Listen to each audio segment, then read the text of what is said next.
ಕೆಲವೇ ಕ್ಷಣಗಳಲ್ಲಿ ಕೆಲವೇ ಗಂಟೆಗಳಲ್ಲಿ ರಾಜೀನಾಮೆಯನ್ನು ಕೊಡ್ತಾ ಇದ್ದಾರೆ. ಸೊ ಹೀಗಾಗಿ ಅವರ ಮನೆ ಎದುರು ಅಭಿಮಾನಿಗಳು ಸಹ ಜಮಾಯಿಸಿರುವಂಥದ್ದು. ಈಗ ನಮ್ಮ ಜೊತೆ ಅಭಿಮಾನಿ ಇದರ ಬನ್ನಿ ಮಾತಾಡ್ಸೋಣ. ಸರ್ ನಮಸ್ತೆ. CM ಸಿದ್ದರಾಮಯ್ಯ ಅವರು ರಾಜೀನಾಮೆ ಕೊಡ್ತಿದ್ದಾರೆ. ಮೊದಲನೇದಾಗಿ ನೀವು ಎಲ್ಲಿಂದ ಬಂದಿದ್ದೀರಾ? ನಾನು ಟಿ ನರಸೀಪುರ ತಾಲೂಕು ಬನ್ನೂರು ಹೋಬಳಿ ಹೆಗ್ಗೂರು ಗ್ರಾಮ ಪಂಚಾಯಿತಿ ಉಪಾಧ್ಯಕ್ಷರು, ಮಾಜಿ ಉಪಾಧ್ಯಕ್ಷರು.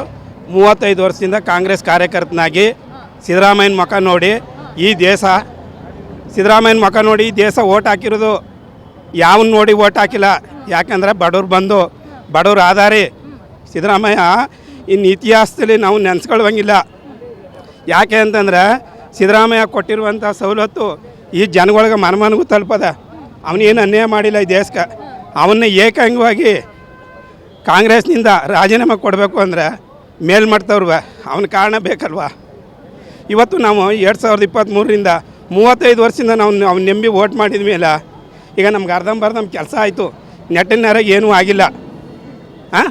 ನಿಗಮ ಮಂಡಳಿದು ಸೈನ್ ಹಾಕವ್ರ, ಆದೇಶ ಮಾಡಿಲ್ಲ ನಮ್ಗೆ. ಈಗ ರಾಜೀನಾಮೆ ಕೊಟ್ಬಿಟ್ಟು ಹೋಯ್ತಾರೆ. ಮುಂದೆ ನಮ್ಮನ್ನು ದಲಿತರ ಬೆನ್ನಿಂದ ಕರ್ಕೊ ಹೋಗವ್ರು ಯಾರು? ನಮ್ಮ ಮುಂದೆ ಕೆಲಸ ಮಾಡಿಕೊಡೋರು ಯಾರವ? DK ಶಿವಕುಮಾರ್ ಅವರು CM ಆಗ್ತಾರಂತಲ್ಲ. ಆಗಲಿ, ಸಂತೋಷ, ನಮಗೆ ಬೇಡ ಅಂತಲ್ಲ.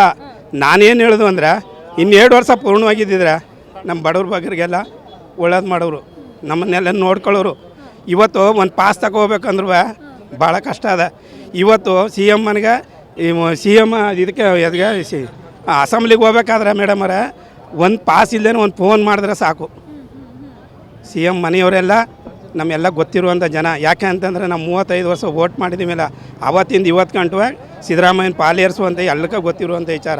ಆದರೆ ಅವನಿಗಾದಂಥ ಅನ್ಯಾಯ ಇನ್ಯಾರಿಗೂ ಆಗೋದು ಬೇಡ ತಾಯಿ. CM ಸಿದ್ದರಾಮಯ್ಯನವ್ರಿಗೆ ಅನ್ಯಾಯ ಮಾಡ್ಬಿಡ್ತಾ ಅಂತ ಮಾಡೋದು ಅಂತಂದ್ರೆ ಏನೇ ಆದರೂ ಒಂದು ಕಾರಣ ಇರಬೇಕು ಮೇಡಮರೇ. ನೀ ರಾಜೀನಾಮೆ ಕೊಡು ಅನ್ಬೇಕಾದ್ರೆ ಕಾರಣ ಇರಬೇಕು, ಅರ್ಥ ಆಯ್ತಾ? ಆದರೆ ಇವತ್ತು ನಮ್ಗೆ ಸಂಕಟ ಎಷ್ಟಿರಬೇಕು? 35 ವರ್ಷದಿಂದ ವೋಟ್ ಮಾಡ್ಕೊ ಬಂದ ಮೇಲೆ ನಮ್ಗೆ ಇಂಥ ಅನ್ಯಾಯ ಆಯ್ತಲ್ಲ. ನಮ್ಮನ್ನು ಯಾರು ನೋಡೋರು? ದಲಿತರ ಪರವಾಗಿ ಸಿದ್ದರಾಮಯ್ಯ ನಿಂತಿರೋದು. ಸಿದ್ದರಾಮಯ್ಯನ ಪರವಾಗಿ ನಾವು ದಲಿತರು ನಿಂತಿರೋದು. ನಾವು ಯಾರಿಗೆ ಹೇಳೋದು ಈ ಕಷ್ಟವ? ನಮ್ಗೆ ಯಾರು ಈಗ ನಮ್ಮನ್ನ ಯಾರು ನೋಡ್ಕೊಳ್ಳೋರು ಮುಂದೆ? DK ಶಿವಕುಮಾರ್ ನೋಡ್ಕೊಳ್ಳಲ್ವಾ ದಲಿತರನ್ನ? DK ಶಿವಕುಮಾರ್ ನೋಡ್ಬೋದು, ನೋಡೋದಿಲ್ಲ ಅಂತಲ್ಲ. ಆದರೆ ಇವತ್ತು ಅವನು ಕೊಟ್ಟಿರುವಂಥ ಯೋಜನೆ, ಸಿದ್ದರಾಮಯ್ಯ ಕೊಟ್ಟಿರುವಂಥ ಯೋಜನೆ ಮನ ಬಾಕಲಿಗೂ ತಲುಪದ. ಅಂಥ ಅನ್ಯಾಯ ಇವತ್ತು ದೇಶಕ್ಕೆ ಕಾಣ್ತಾ ಇದೆ. ಇವತ್ತು ರಾಜೀನಾಮೆ ಯಾರು ಹೇಳಿದ್ರು ಕೇಳೋದಿಲ್ಲ ಸಿದ್ದರಾಮಯ್ಯ.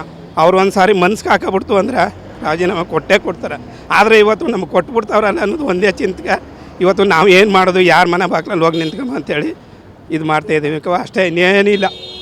ಇಷ್ಟು ವರ್ಷ 35 ವರ್ಷಗಳಿಂದ ಕಾಂಗ್ರೆಸ್ಗೆ ಓಟ್ ಹಾಕೊಂಡು ಬಂದಿದ್ವಿ ಅಂತ ಹೇಳಿದ್ರಿ. ಮುಂದೆ ಹೆಂಗೆ ಕತೆ? ಮುಂದೆ ಏನಿಲ್ಲ, ದೇವ್ರು ನೋಡ್ಕೋಬೇಕು ಅಷ್ಟೇ, ಭಗವಂತನ ಕೈಲದ, ಇನ್ನೇನಿಲ್ಲ. ಸಿದ್ದರಾಮಯ್ಯನ ಜೊತೆಲಿ ಇಡೀ ದೇಶದ ಜನ ಮಾಡಿ ತೋರಿಸ್ತಾರೆ.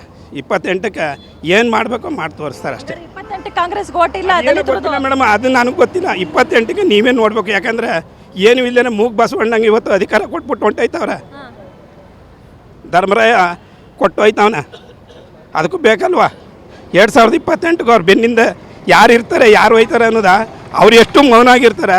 2028ಕ್ಕೂ ಈ ದೇಶದಲ್ಲಿ SC ವರ್ಗದವರು, SC ಜನ, ಶೆಡ್ಯೂಲ್ಡ್ ಕ್ಯಾಸ್ಟ್ ಜನ ಎಲ್ಲ ಇವತ್ತು ಸಿದ್ದರಾಮಯ್ಯನಿಂದ ಚಿಂತೆ ಮಾಡ್ತಾರೆ. ಓಟ್ ಹಾಕ್ಬೇಕಾದ್ರೂ 2028ಕ್ಕೂ ಚಿಂತೆ ಮಾಡ್ತಾರೆ ಕಣವ. ದಯಮಾಡಿ ಇಂಥ ಸಂಕಟ ಈ ದೇಶಕ್ಕೆ ಯಾರಿಗೂ ಬೇಡ. ಕೊನೆಯದಾಗಿ ಗ್ಯಾರಂಟಿ ನ್ಯೂಸ್ ಮೂಲಕ ಸಿದ್ದರಾಮಯ್ಯನವ್ರಿಗೆ ಏನು ಹೇಳ್ತೀರಾ? ನಾನು ಇನ್ನೇನು ಹೇಳವ, ಇನ್ನು ಅವ್ರ ನೆಂಬೆ ನಮ್ಮ ಮಾಡಿದ್ನೋ ಮಟ್ಟದ್ನೋ ಇನ್ನು ನಾವು ಅವ್ರಿಗೆ ಹೇಳುವಂಥ ಶಕ್ತಿ ಏನಿಲ್ಲ. ಯಾಕಂದ್ರೆ ನಮ್ಮನಿಗೂ ಅಷ್ಟೇ ಇಷ್ಟ ಕೊಟ್ಟಿದ್ದಾರೆ. ನಮ್ಮ ಹೆಂಗಸರು ಮಕ್ಕಳಿಗೆಲ್ಲ, ಇಡೀ ಕರ್ನಾಟಕದಲ್ಲಿ ಹೆಣ್ಮಕ್ಳಿಗೆಲ್ಲ ಏನು ಕೊಡಬೇಕು ಸವಲತ್ತೇನೋ ಕೊಟ್ಟವ್ರೆ. ನಮಗೂ ಆದಷ್ಟು ಮಾಡಿಕೊಟ್ಟಿದ್ದಾರೆ. ಇವತ್ತು ಅವರು ಏನು ಮಾಡೋಕ್ಕಾಗೋದಿಲ್ಲ. ಅವ್ರ ಮನಸ್ಸಲ್ಲಿ ನಾವು ಕೊಡಬೇಕು ಅಂತ ನಾಲ್ಗೆ ಒಂದು ಉಟ್ಕೊಬಿಟ್ರೆ ಅವ್ರು ಯಾವತ್ತಿದ್ರು ಕೊಟ್ಟೇ ಕೊಡಬೇಕು ಅನ್ನೋದು ಕಡ್ಡಾಯವಾಗಿ. ಈ ದೇಶ ಎಲ್ಲ ಕೊಡಬೇಡ ಅಂದರೂ ಅವ್ರು ಕೊಟ್ಟೇ ಕೊಡ್ತಾರೆ ರಾಜೀನಾಮೆ. ಯಾಕಂದರೆ ಅವ್ರ ಮಾತು ಮಾರ್ಗ ಭಾಳ ಕಂಡೀಷನ್ ಅದಕ್ಕೆ ಅಷ್ಟೇ. ಗ್ಯಾರಂಟಿ ನ್ಯೂಸ್, ಸುದ್ದಿ ಖಚಿತ, ನ್ಯಾಯ ನಿಶ್ಚಿತ.